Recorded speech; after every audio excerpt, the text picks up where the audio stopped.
Hey guys, it's Sarah from Just My Typewriter, and today we're getting breakfast and going antiquing.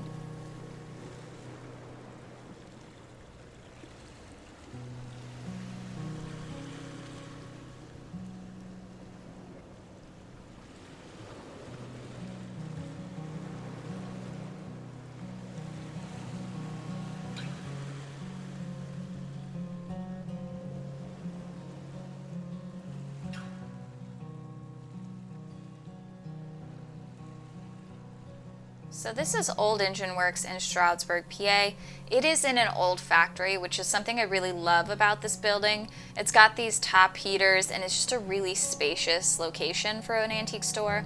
And all of these different dealer booths have different specialties.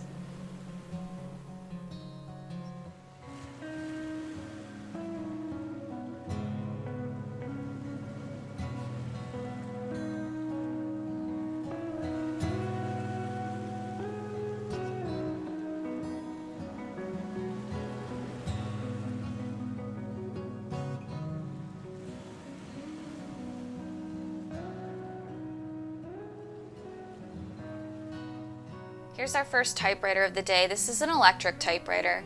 There are a few things I'm looking for when I see a typewriter in the wild and a few things that I can test for. So on this electric, for example, I'm checking the plug.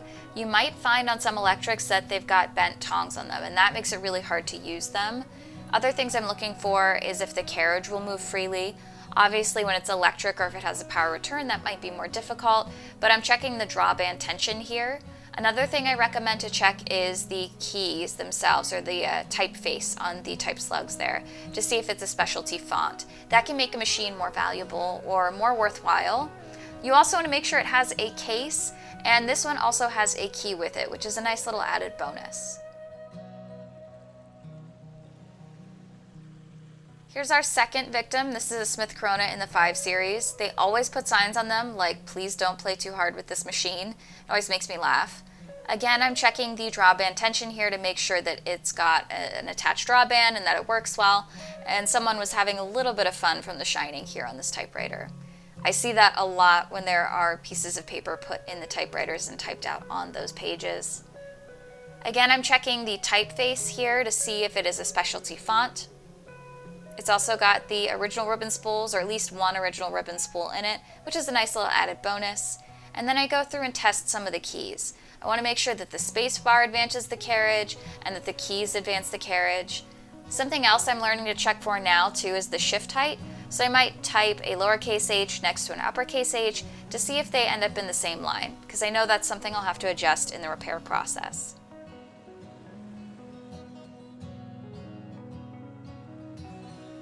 I noticed here on the front a wear pattern across the front, and this is just from that carriage return arm scraping across the front of the finish. You can lift that and fix that problem.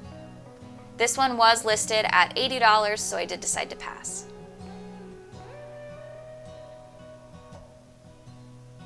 One other thing I noticed as I was walking away is it does have a dealer tag in it. I always love seeing these. I think they're such a cool little piece of history. I do check the toy booths because you never know if you're going to run into a Barbie typewriter, which is something I collect, but I got really distracted by this koala. And I did see these Christmas ornaments. Some of these can be really valuable if you get the right kind of Christmas ornament, but I don't know enough to be dangerous in this category.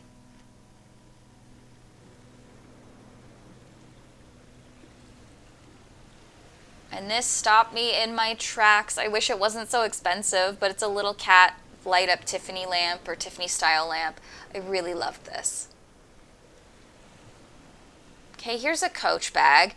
This antique store does have quite a few bag items in it, and this is something that I resell online, but for the price point that they want for this item, it's just not going to work for me as a reseller. But I do look at these booths to see if they have anything else. I've been to this booth a few times to look for vintage bags, specifically looking for higher quality materials. Full leather, full canvas. This one does have a suede Coach bag that's been here for a really long time, but it's in a beautiful ice blue color, so I do know that this has quite a bit of resale value. It also comes with the original dust cover bag, which is an added bonus, but you can see here that I'm checking it for any flaws. Suede is so hard to clean, or at least it is really hard to clean for me. I always struggle with it, and I was really invested, so I had to set down my own purse to inspect these a little bit more. I also noticed this leather bag. I loved the little epaulets on the bottom of this. They were just really interesting looking. That is something I'm looking for, is something that stylistically stands out, because that might sell better online. I eventually did find the price tag on this, and they wanted $184 for this suede blue bag. That's too rich for my blood.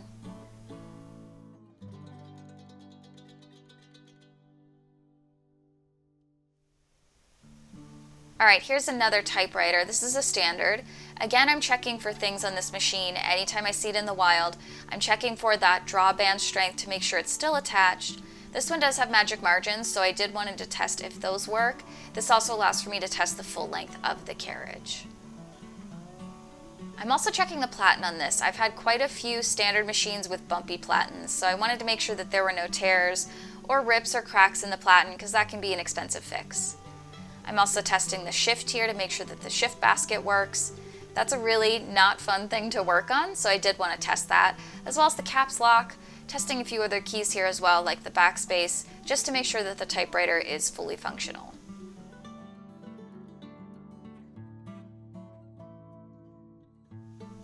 Again, checking the typeface on this to see if it's anything interesting. And one thing I checked on this one as well is the platen knob. These are not fun to replace, so I wanted to see if it had any cracks or if it had both. This booth also had a few other typewriter related things, like this stand and this 1970s, maybe late 60s Royal ad.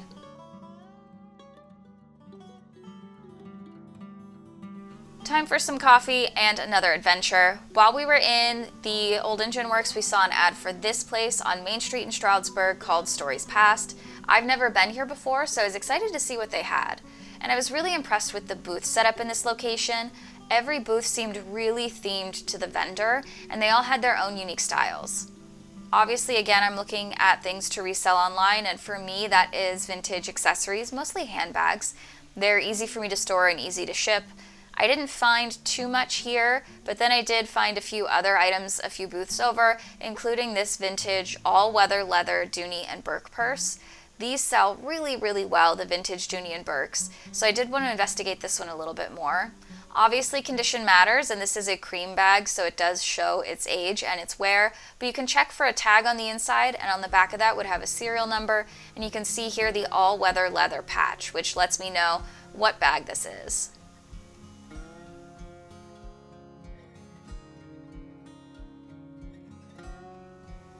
I just thought this was a really cool phone. I don't know if I'd ever use it, but I love the texture of it, and I couldn't not play with it.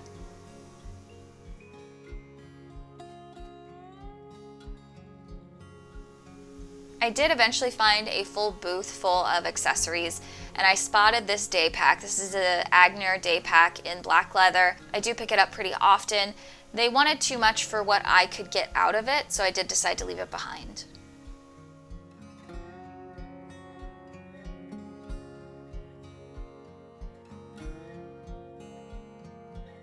Alright, I think we have time for one more today. So we're going a little bit more outside of our range, and we're going to head out to the Marshalls Creek Restore. Here's my bag of the day, which is an Etienne bag like that brand we just saw. So this is the Marshalls Creek Restore. It's been open for a few months now. It mostly has furniture and, again, refinishing products, so I don't often stop here, but every once in a while you do find a gem.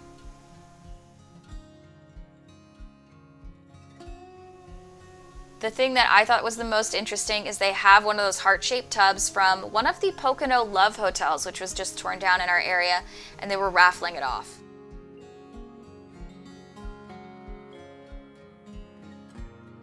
I do always check the electronics because this is normally where they would put a typewriter. No dice this time, but I did see Phil. And I came home with a mini coffee maker for my office because the one I had just broke.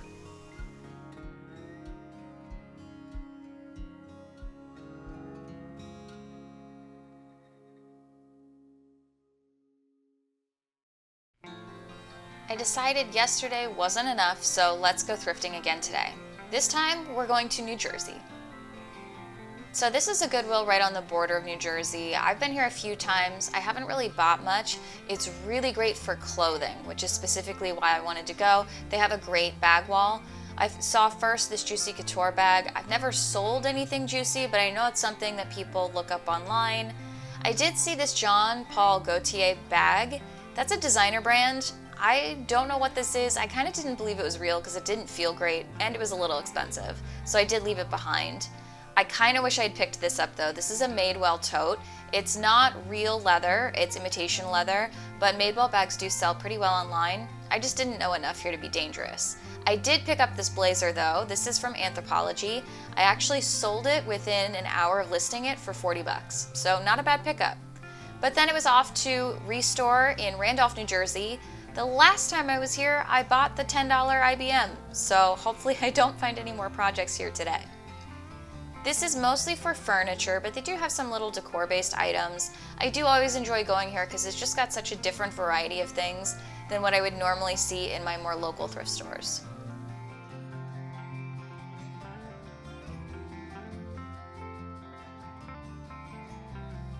Okay, that was a bit of a bust, but the good news is there's always another Goodwill nearby. So here is another Goodwill, again in Randolph, New Jersey. I've been here a few times. Sometimes they have some good stuff. So I always start out with the bag wall or luggage wall when I go into one of these locations. So I did start here just to see if there's anything interesting. And of course this bag with the Aristocats on it caught my eye. It was $10. I didn't buy it, but I thought it was really cute. I did look at a couple of these as well. They do make Coach patchwork bags. This is not one of those, but I had to check anyways.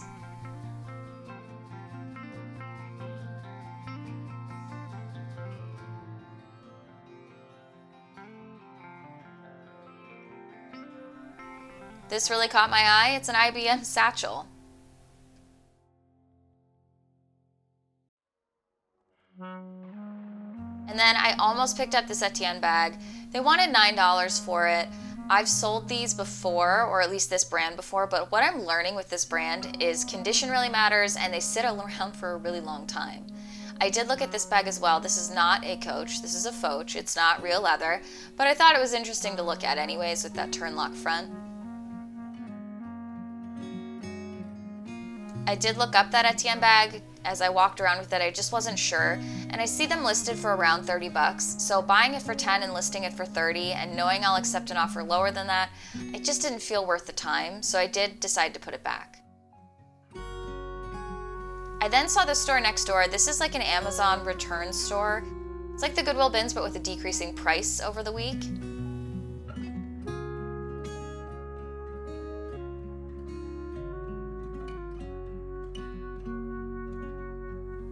There were just some random items in here, and this was Saturday, so everything was $7. I didn't find anything really here, but they do have newer items in here, newer tag items, and I'm sure some of these could be valuable, but for $7, I just wasn't willing to take the risk on anything, but it was a unique experience.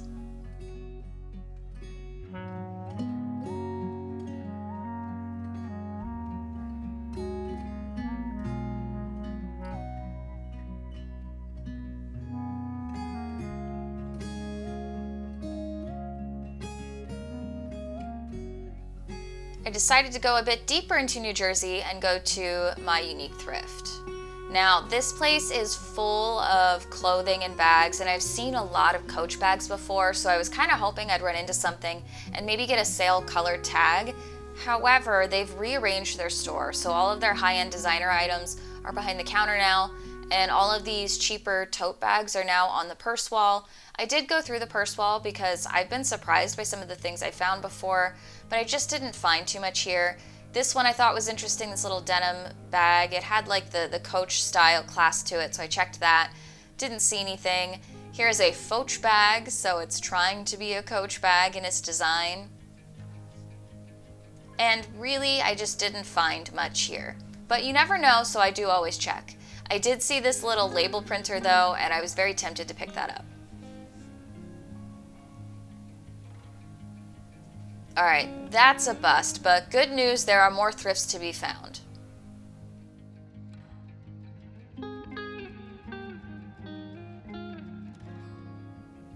This is the Restore, the Hub Restore in Washington, New Jersey. So this is on the way home for me. They do have more of a color tag system. They just rearranged their store and now put designer items behind these glass cabinets. So that's where all their Coach items were. They did have this canvas Etienne bag, but I passed on it. I just don't think it'll sell for me. And then I went to this other Washington, New Jersey Restore down the street. They're literally a couple of blocks from each other, but this one has all the furniture and it always has a typewriter. So this one was $10. This is an Electra 110. Unfortunately, someone's cut the cord on this one, so that's never going to be a pickup for me. It looks more like a decor piece. I love the color scheme on this, but I had to pass. I saw this as well. I meant to look it up and I just never got around to it, but it's a West Germany coin pouch. It's kind of interesting. And in the vintage section, they usually have a typewriter or two. Here's the Remington Rand. They have it listed for $150. They're treating it more like an antique here than some sort of piece of machinery or working thing. So I'll never be able to purchase at that price.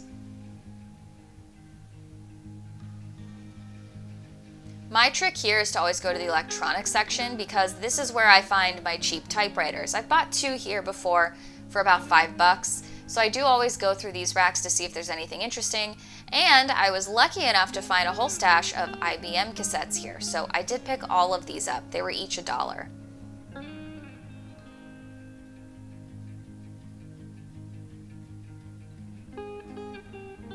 Next door to that Restore is another thrift store. This is Simply Thrift. I've been here a few times and I haven't bought anything, but what my recommendation is for stores like this is to look for products that might be more usable to you. So they've obviously got machinery and sewing machines. I didn't see any typewriters here, but I really like to pick up vintage paper and thrifted paper. And stores like this are great opportunities for that. I always go to the office section because you're usually gonna find some sort of boxed, unused papers. And in this case, I found these teal envelopes. They ended up being like $1, and those are great for pen pal letters and just a cool color, so I did pick those up. I also saw this slide projector. These are really cool. I don't have the space or knowledge to tackle one of these, but I thought it was interesting. And of course, I did see an electronic typewriter. I will never buy one of these.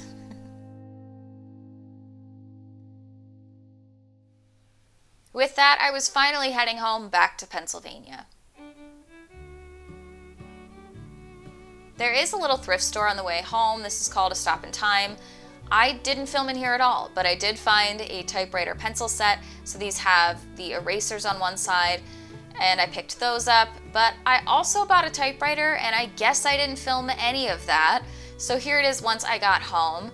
I paid $15 for this. This is an Adler machine, an Adler J2, I want to say. It doesn't have any labeling on the front, but it does have that J2 logo on the back, and I confirmed it with a Google image search. It's in really rough shape. The cover is missing one of the little pieces that attaches it to the frame, and I didn't even realize in the store that it was missing its carriage return arm. Thankfully, it was in the case with it, but I'm missing the screw that attaches it, and I broke part of it in the process. So I didn't do my due diligence here, and this will be a project for future Sarah.